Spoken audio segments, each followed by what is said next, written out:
Halo semuanya, selamat datang di video pembahasan abnormal psikologi. Perkenalkan, nama saya Muhammad Firdaus, mahasiswa digital neuropsikologi Universitas Insan Cita Indonesia yang sekarang berada di semester 4. Dalam video ini, saya akan membahas salah satu jenis gangguan mental yang cukup kompleks namun sering tidak dikenali, yaitu gangguan somatoform. Gangguan ini menjadi menarik karena melibatkan keluhan fisik yang nyata, tapi tidak ditemukan penyebab medis yang jelas. Maka banyak penderita merasa tidak dipercaya, bahkan dianggap pura-pura, atau bahkan cuma cari perhatian tuh. Nah, oleh karena itu, saya akan membahasnya melalui studi kasus nyata. Lalu menganalisisnya dari 4 pendekatan psikologi, yaitu psikoanalitik, behavioristik, kognitif, dan humanistik. Oke, sekarang kita masuk ke studi kasus nyata. Kasus ini saya ambil dari jurnal penelitian oleh D. Hidayati tahun 2022, di mana seorang perempuan usia 26 tahun datang ke puskesmas dengan keluhan nyeri dada, sesak napas, dan sering pingsan. Padahal hasil pemeriksaan medis tidak menunjukkan kelainan apapun. Pasien merasa sangat terganggu dengan kondisi tubuhnya dan meyakini bahwa ia menderita penyakit serius. Ia juga memiliki riwayat konflik keluarga, tekanan ekonomi, dan sering merasa diabaikan. Setelah beberapa sesi konseling, diketahui bahwa semua gejala tersebut muncul saat ia menghadapi konflik emosional yang berat. Dalam diagnosis, ia dinyatakan mengalami somatization disorder, salah satu jenis dari gangguan somatoform. Nah, kita akan lanjut di definisi dan jenis gangguan somatoform. Apa sih gangguan somatoform itu?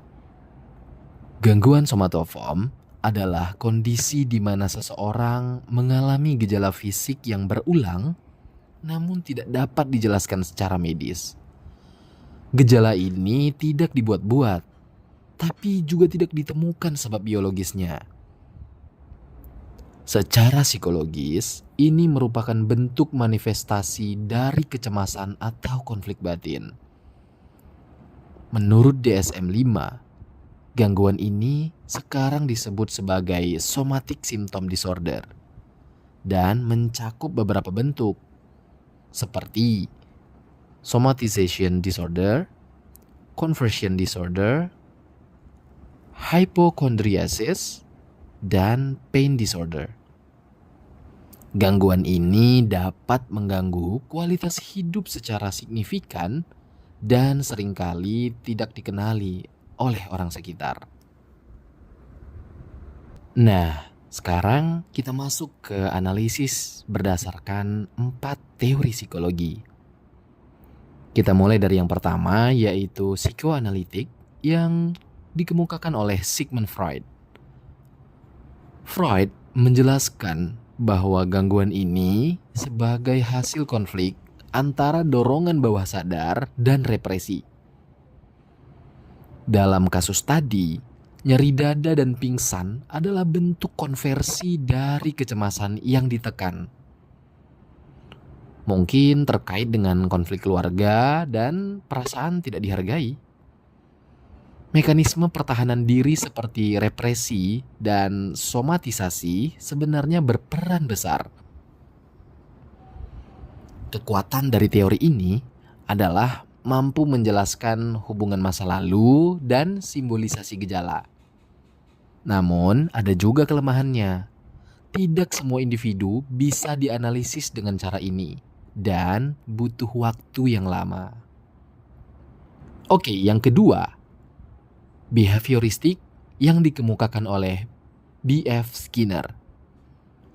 Behavioristik menekankan penguatan. Dalam kasus ini, gejala fisik menjadi bentuk perilaku yang diperkuat oleh lingkungan, seperti perhatian keluarga atau bebas dari tanggung jawab. Misalnya, ketika si pasien pingsan, keluarganya turut memperhatikannya. Maka, tanpa sadar, gejala tersebut menjadi diperkuat. Nah, kekuatan dari pendekatan ini adalah fokus pada perubahan perilaku yang nyata dan dapat diukur. Namun, kelemahannya adalah mengabaikan pengalaman subjektif dan aspek emosional yang mendalam. Yang ketiga, teori kognitif. Pendekatan ini melihat distorsi pikiran. Individu meyakini bahwa gejala tubuhnya berarti bahaya besar. Seperti berpikir, kalau aku sesak napas, berarti jantungku rusak dan aku akan mati. Pikiran ini tidak rasional dan menimbulkan kecemasan yang memperparah gejala. Terapi rasional emotif atau REBT atau CBT dapat digunakan. Nah, kelebihan dari teori ini yaitu pendekatan yang sangat aplikatif dalam terapinya dan hasilnya bisa cepat. Namun, kekurangannya tidak semua klien bisa langsung mengakses atau mengubah pola pikir tanpa resistensi. Nah, yang terakhir, teori humanistik. Humanistik melihat bahwa gangguan muncul karena adanya ketidaksesuaian antara konsep diri dan pengalaman yang nyata. Pasien mungkin merasa tidak dicintai atau tidak diterima. Gejala fisik menjadi bentuk komunikasi akan kebutuhan emosional yang tidak terpenuhi. Fokus terapi dari teknik ini adalah pada penerimaan tanpa syarat, empati, dan validasi emosi. Kekuatan pendekatan ini adalah mampu menciptakan hubungan terapeutik yang kuat. Namun, pada kelemahannya adalah pendekatan ini cenderung terlalu optimis dan tidak langsung fokus pada gejala.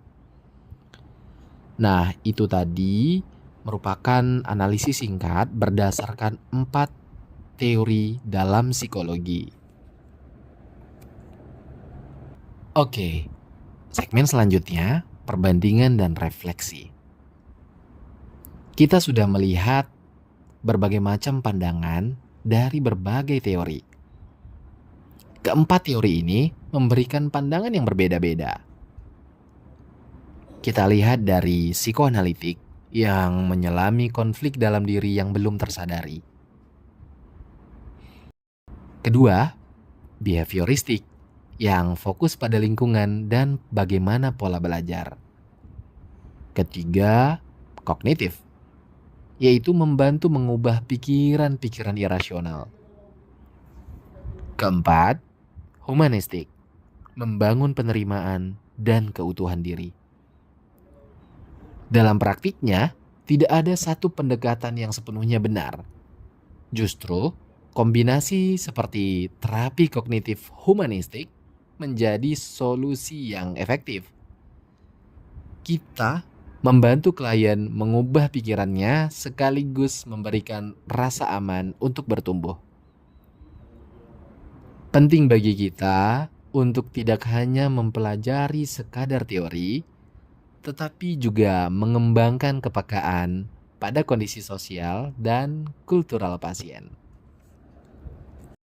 Sayangnya, dalam masyarakat kita, penderita gangguan somatoform ini sering dianggap manja, drama, bahkan cuma cari perhatian. Padahal, seperti yang dikatakan oleh Dr. Nova Rianti Yusuf, seorang psikiater sekaligus anggota DPR RI yang aktif mengadvokasi isu kesehatan mental. Ia berkata, gangguan mental sering tak terlihat, tapi dampaknya sangat nyata, bahkan bisa menghancurkan hidup seseorang. Gangguan somatoform juga lebih banyak ditemukan pada perempuan, terutama yang mengalami tekanan psikologis dalam waktu yang lama tanpa dukungan sosial yang memadai. Terkadang gejala tubuh bukan semata-mata penyakit. Dalam hal ini adalah penyakit fisik ya. Tetapi gejala dalam tubuh yang diperlihatkan atau bahkan yang tak terlihat seperti sebuah cerita yang ingin disampaikan oleh jiwa. Maka dalam menangani klien, kita sebagai calon psikolog tidak boleh langsung menyimpulkan hanya dari satu teori saja. Kita juga perlu membuka diri, melihat latar belakang, budaya, cara berpikir, dan emosi terdalam dari klien.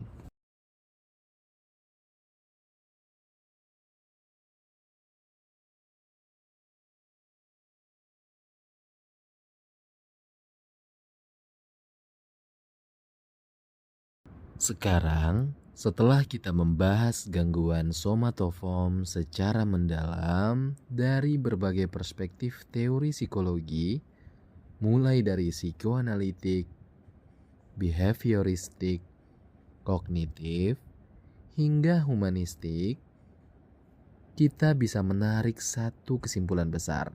Tubuh bisa bicara saat jiwa tidak didengarkan. Gangguan somatoform bukanlah bentuk berpura-pura sakit atau drama, melainkan jeritan yang tak terdengar dari dalam diri seseorang yang tertekan, terluka, atau terasing. Di dalam masyarakat, gangguan ini sering dianggap tidak valid karena tidak ada bukti medis. Tapi justru disitulah letak tantangannya. Karena tidak tampak secara kasat mata, banyak penderita yang akhirnya merasa sendirian, bahkan menganggap dirinya gila. Sebagai mahasiswa psikologi, kita perlu melatih kepekaan dan empati. Tidak cukup hanya dengan mengetahui teorinya saja. Kita harus bisa melihat manusia di balik gejala, memahami kisah hidup di balik keluhan fisik yang berulang, dan hadir bukan sebagai ahli, tapi sebagai pendengar dan penyaksi penderitaan mereka.